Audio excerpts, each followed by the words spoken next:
Las Vegas Strip casinos are bleeding revenue, and nobody's talking about where it went. 2024 was a record year for Nevada gaming, $15.6 billion total, but the Strip, down 1%, $8.8 billion instead of $8.9 billion the year before. 2025 is even worse.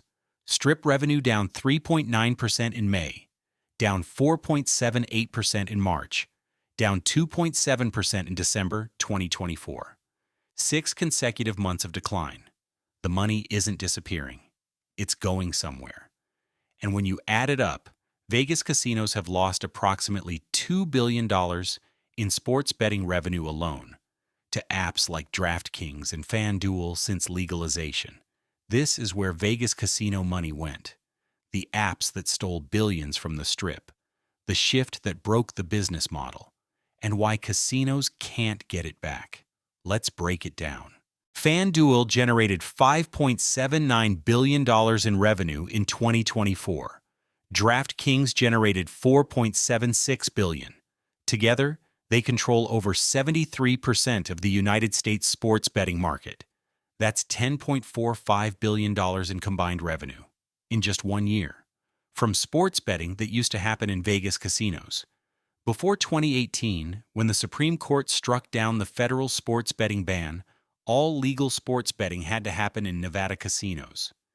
If you wanted to bet on football, you flew to Vegas, walked into a casino, and placed your bet at the sportsbook window. Now, you open an app on your phone.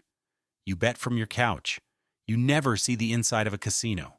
The shift happened fast. 2018 Supreme Court ruling. 2019 states start legalizing.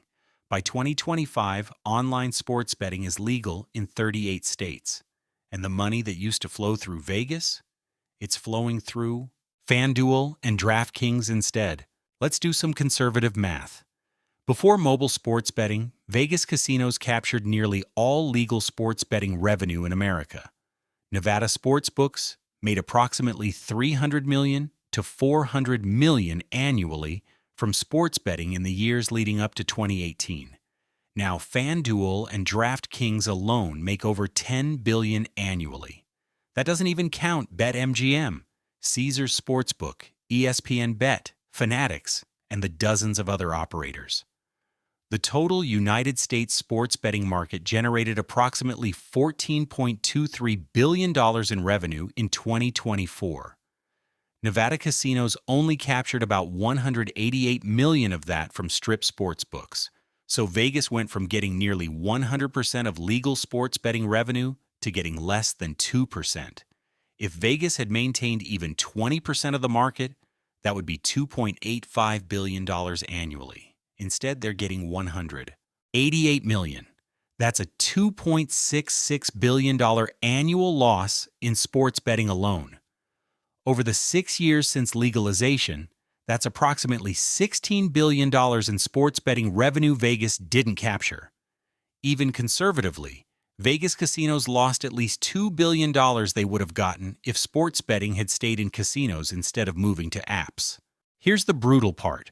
Vegas can't get that money back. DraftKings and FanDuel built superior products. Their apps are fast, intuitive, and convenient. You can bet from anywhere. You don't need to travel. You don't need to stand in line at a sportsbook window. You just tap your phone. Vegas sportsbooks tried to compete. BetMGM is MGM's app. Caesars Sportsbook is Caesars' app. They're distant third and fourth in market share, bleeding money trying to catch up. BetMGM generated $2.1 billion in revenue in 2024 but is still not profitable. Caesars Digital finally turned profitable in the fourth quarter of 2024 with $20 million in positive EBITDA. But that's after years of losses. The apps won. Vegas lost. And there's no realistic path for casinos to reclaim that market. In 1990, only Nevada and Atlantic City had legal casino gaming. If you wanted to gamble, you went to Vegas or Jersey. Now, 40 states have some form of legal casino gambling. You can gamble in Pennsylvania, Ohio, Michigan, Illinois, Maryland, West Virginia, Mississippi, Louisiana, Indiana, Iowa, and dozens of other states. You don't need to fly to Vegas anymore. You can drive 20 minutes to your local casino. This massively eroded Vegas customer base, the middle-class family that used to fly to Vegas once a year for a gambling vacation, now they just go to their local casino whenever they want. Vegas used to have a monopoly. Now it has competition everywhere. And that competition is closer, cheaper, and more convenient. Vegas pivoted to the experiences economy. Clubs, restaurants, shows, pools. The idea was, if people aren't gambling as much, we'll make money from experiences instead. It didn't work. Gaming revenue dropped from 70% of Strip income in the 1990s to 35% today. That's a 35 percentage point decline. Food, beverage, and entertainment picked up some of the slack, but not enough. Why? Because experiences have thin profit margins compared to gambling. A slot machine has 90% plus margins. You buy it once, maintain it minimally, and it prints money. A restaurant has 10 to 20% margins. You need staff, ingredients, constant management. Nightclubs and day clubs do better, but they're seasonal and dependent on celebrity DJs and bottle service. When economic conditions tighten, people cut nightclub spending first. Vegas bet on experiences. But experiences can't replace gambling profits. The math doesn't work. Millennials and Gen Z tourists visit Vegas, but they're not gambling. They're there for pool parties, EDM festivals, Instagram content, and restaurants. They'll play a little blackjack, maybe, but they're not sitting at slot machines for hours. They're not betting big at table games. Why? Multiple reasons. Student loan debt means less disposable income. They grew up with video games that provide dopamine hits without financial risk. Sports betting moved to apps, which feels less intimidating than walking up to a casino table. And frankly, many young people see traditional casino gambling as boring and outdated. Vegas built its business model on customers who would gamble for hours. Those customers are aging out and dying. The replacements aren't gambling the same way. That's a permanent demographic shift, and Vegas hasn't figured out how to adapt. Online casino gaming is only legal in 6 states: New Jersey, Pennsylvania, Michigan, West Virginia, Connecticut, and Delaware. But it's growing fast.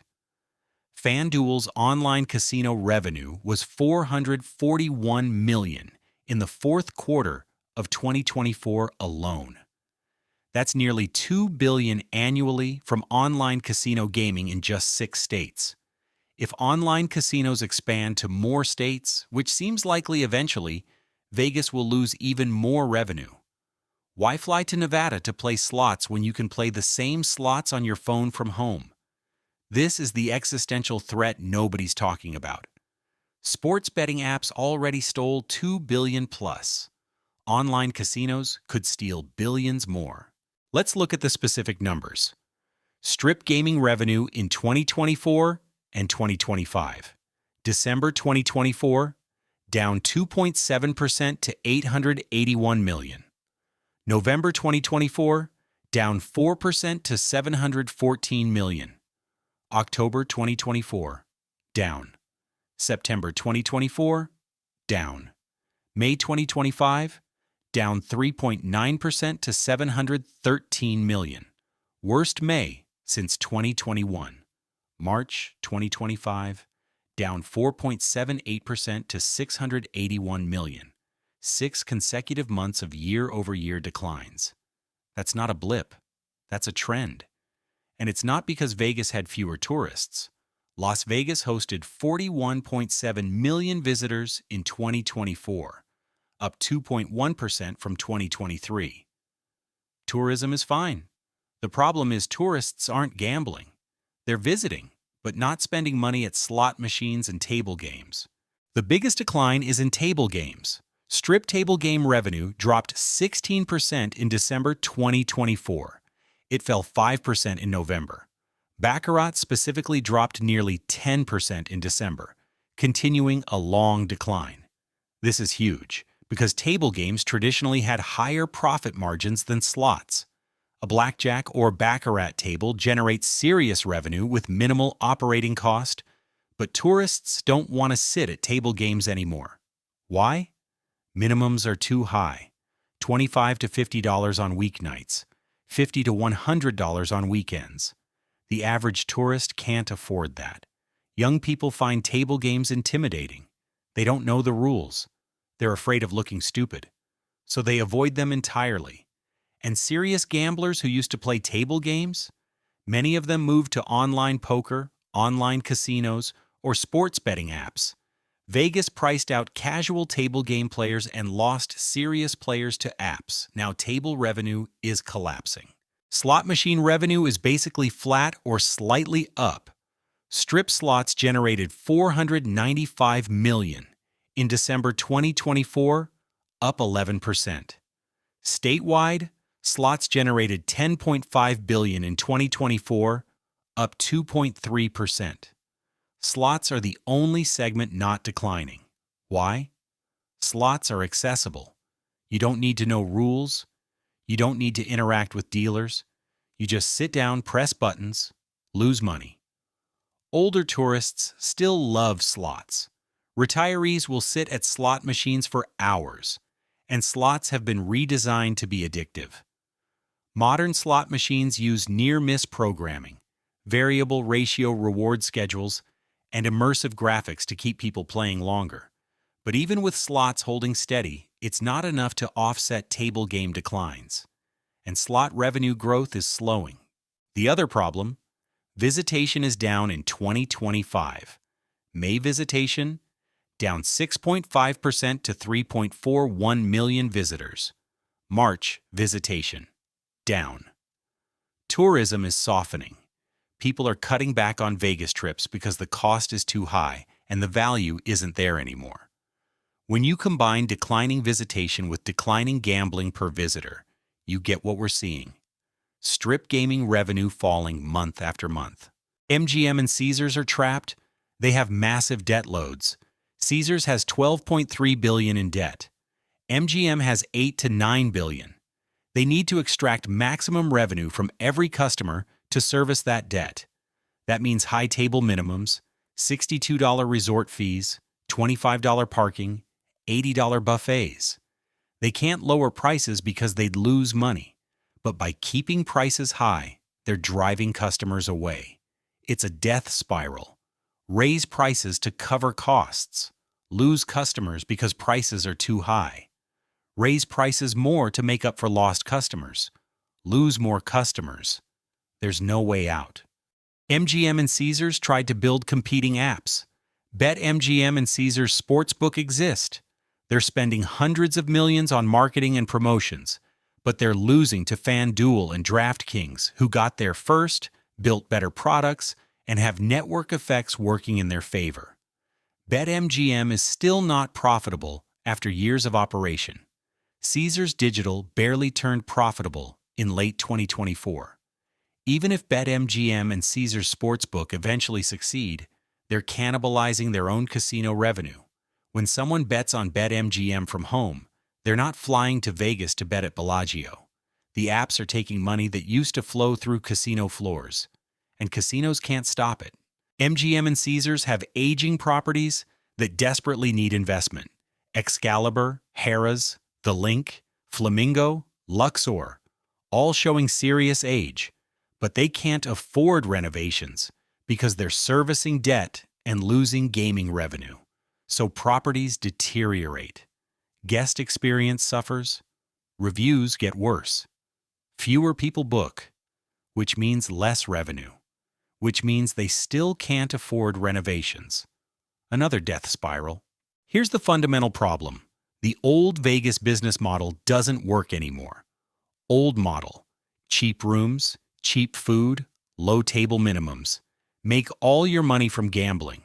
That worked when Vegas had a gambling monopoly and before apps existed. You had to come to Vegas to gamble so Vegas could offer cheap everything else and make it up on gaming revenue. New model, expensive rooms, expensive food, high minimums. Make money from what exactly? Gaming revenue is down. Experiences don't have high enough margins, so they're trying to extract more revenue per guest through higher prices and fees. But that just drives guests away, which lowers overall revenue, which forces more price increases. There's no equilibrium. The model is broken and unfixable. Without massive structural changes, Vegas operators aren't willing or able to make. The trend is clear. More states will legalize online casinos eventually. More money will flow to apps. Less money will flow through Vegas casino floors. FanDuel is projecting revenue growth to $8 billion in 2025. DraftKings is projecting $6.6 billion. That's combined $14.6 billion from two companies that didn't exist as sports betting operators 7 years ago. Every dollar they make is a dollar that didn't go through a Vegas casino. And as they expand into more states, that number will grow. 15 billion becomes 20 billion, becomes 30 billion. Meanwhile, strip gaming revenue is declining, 8.8 billion in 2024. Probably lower in 2025. Vegas's share of gambling revenue is shrinking, and it's not reversible. We've already seen it. Tropicana closed and was demolished. Mirage closed. 58 buffets closed. Poker rooms shutting down across Vegas. More closures are coming.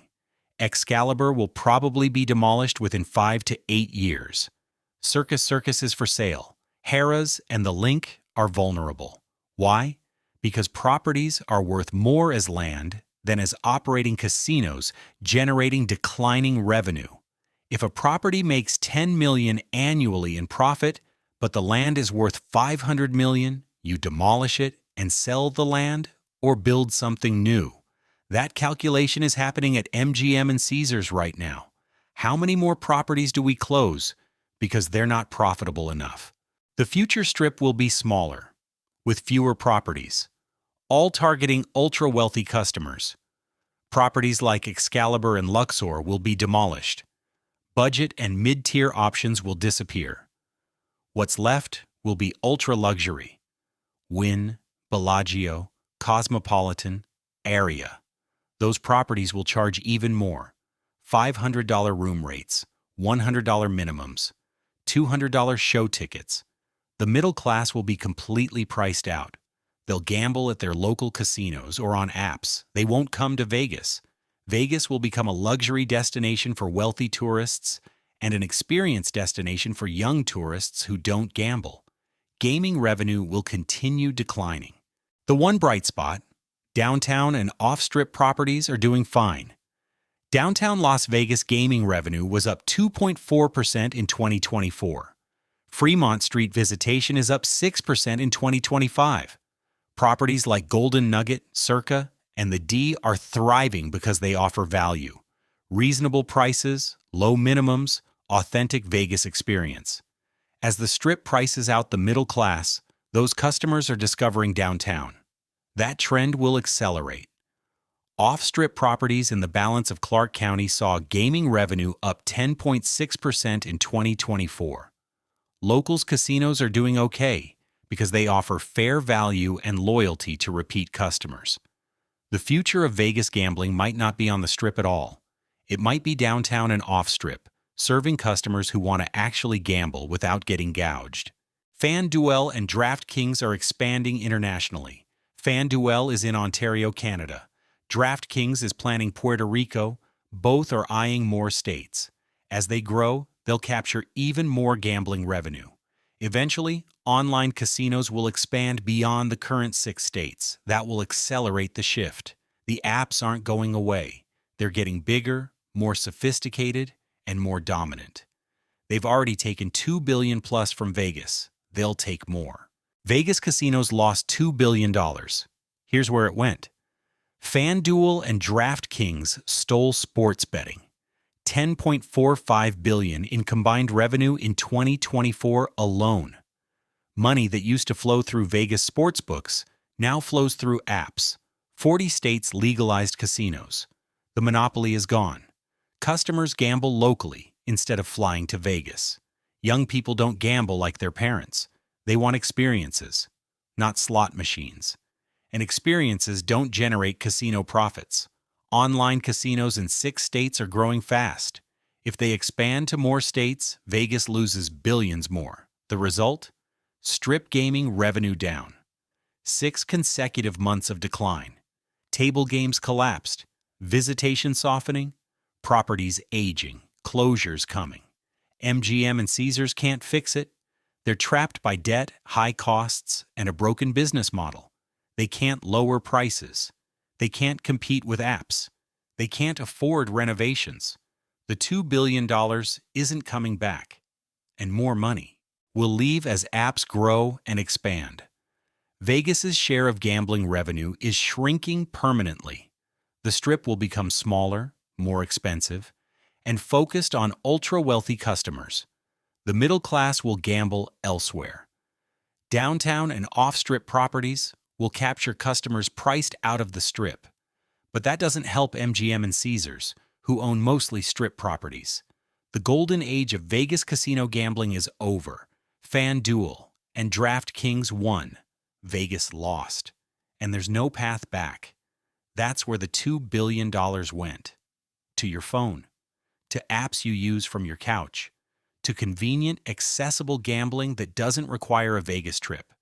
Vegas bet that it could keep customers even after losing its monopoly.